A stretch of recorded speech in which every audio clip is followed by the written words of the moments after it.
A growing chorus of money managers and Federal Reserve officials are concerned that the central bank's bond buying program and zero interest rate policy are causing investors to make risky bets that could destabilize financial markets. With that, we thought we'd check in with an expert who predicted both the stock market bubble of 2000 and the financial crisis for his view.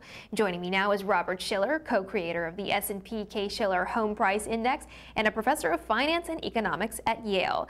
He's also the author of numerous books, notably Irrational Exuberance and Animal Spirits. Professor Shiller, welcome back to the program. It's great to see you. Great to see you.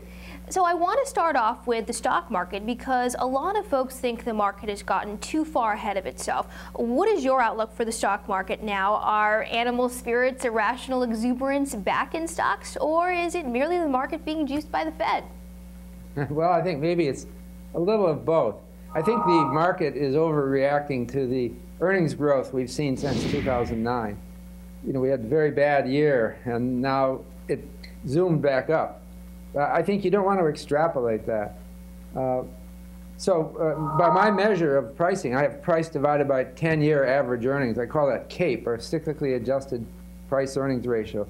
The price earnings ratio is 23, or in the vicinity of 23 now, where it had been 15 on average for the last century.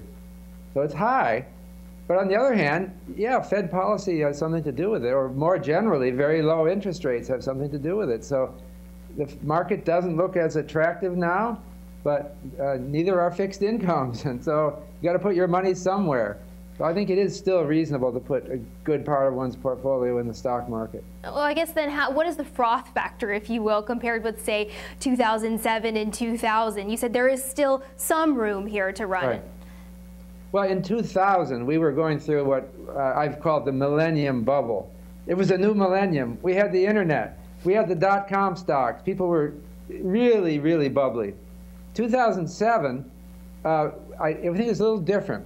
But people were still, they weren't as confident then, but they were still pretty confident because we had recovered.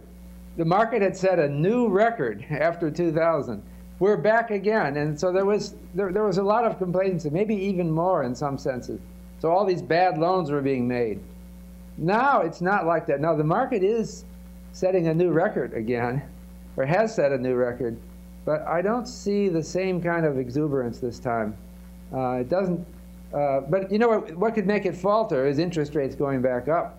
If they go back up, then that might harm the stock market. Right, and let's get to, you said interest rates going up. Let's talk about the Fed, because there are a handful of skeptics within the Fed, as well as money managers, who are concerned that this easy monetary policy is contributing to excessive risk-taking and imbalances within asset classes. I know you don't think that that's the case in the stock market, but perhaps in the bond market or within other markets, are you seeing bubbles that are forming right now?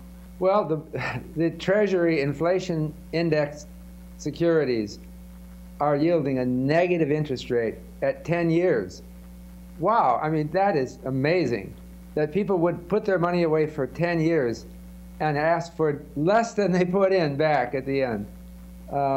That shows that we're in an abnormal circumstance. Now, in a sense, we do seem to be in a bond market bubble, but I don't like to give it that name because it seems to be more of a desperation pricing than bubble pricing. People don't know where to put their money, and they're worried, so they still want to put them in government bonds, even when the yield is very low. That's something like a bubble. It's not a classic bubble. Yeah, Professor Shiller, I mean, the Fed seems to just keep dragging out the time until it will raise rates, it will unwind its policies, its unconventional policies, that is. You know, what is the risk that these unconventional Fed policies that were meant to be temporary are actually permanently embedded within the fixture of the U.S. economy and markets? Well, I don't think it'll be permanent. First of all, I have to say I approve of what Ben Bernanke has been doing. We could have been in a Great Depression now, and we're not. But it does carry some risks, and the risks are we've never done such a monetary experiment before. We've never seen central bank portfolios expand this rapidly to such high level. It's over $3 trillion, the balance sheet of the Fed. And so what will happen in the unraveling is still history to be made. And we have to hope it goes well.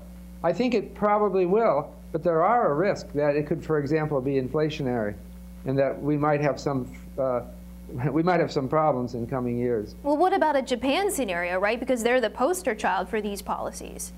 Right. Now, I think that's an interesting comparison to make. Although you have to say, historically, the Japan phenomenon is almost unique, so it's not something that happens again and again. But Japan had huge bubbles in the stock market and in the housing market in the 1980s. And these both peaked in the early 1990s, and they've been down ever since. The stock market is still way below what it was in 1990. And the housing market is way below in Japan what it was in 1990. That's more than 20 years. That, to me, reminds me, you can't forecast based on it, but it reminds me that a weak economy can go on for a long time. Oh, that's the perfect segue to the economy. What is your sense of how much longer the U.S. economy remains in this quote-unquote new normal? Will we ever get back to 3% GDP growth so long as debt remains such a large share of GDP? Well, those are big questions. I think we will. I think this is something that will end. It's been healing slowly. You know, we had 10% unemployment in 2009, and then it's gone down to, the latest number is 7.7%. So that's quite a substantial improvement. And we're not very far from the 6.5% that the Fed would use as a trigger to stop this very expansionary monetary policy.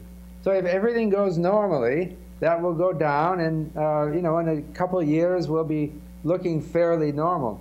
But I'm still worried, though, that it doesn't always go normally. And people are very encouraged, for example, by the uptick in the housing market. And that would solve a lot of problems if home prices start going up. Well, but I have worries that they won't, that we could do in Japan, and they'll just stay, and they'll gradually sag even more. I mean, that seems to me a real possibility. So there are worries that this is, and I say we're in such an abnormal economy that you have to consider these worries. You mentioned housing. Let's talk about housing, since you did call the housing bubble. How would you characterize the health of the housing market now? Interesting question. In one way, it looks perfectly healthy to me because home prices are back down to where they were before the bubble. So we're not looking at overpriced or underpriced homes overall. Of course, there are exceptions, but there are worries. One of them is that there seems to be a shift in demand toward rental, and people are not so excited about buying all these houses that were built in the boom years, and it may take a long time before demand for them really comes back. So we could still see more price declines.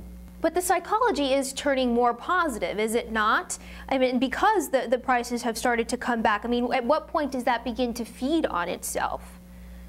Well, that's an interesting question. You know, I don't think anybody knows these questions. But I'll tell you, when you talk about the psychology coming back, it's not really coming back that excited. Something like 90% of our mortgages are being guaranteed by the government through either Fannie or Freddie or FHA. We don't have a normal mortgage market. So I don't know that we should think of this as a bubble situation like it was prior to 2006. Well, no, not a bubble, Professor, but I mean... It's a government-sponsored boom. It's not a normal bubble. It wouldn't be happening if the Fed and the Fannie weren't doing what they're doing.